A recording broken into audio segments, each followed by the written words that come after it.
Belching Beaver Phantom Bride IPA collaboration with the Deftones, if you can believe it.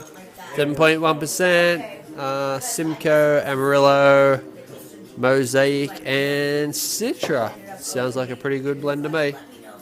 Okay, so I pours a slightly hazy orange colour. On the nose, you got slight tropical fruit, plenty of grapefruit. It smells really, really fresh, clean hops. A little bit of sort of bready, caramelly malt.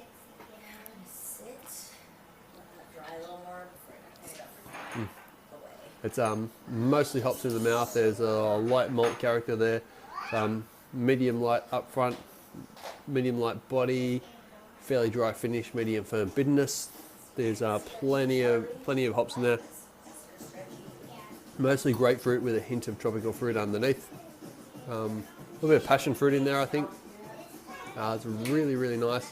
A little bit sweet up front, I guess. It's just a slight sweetness to it, but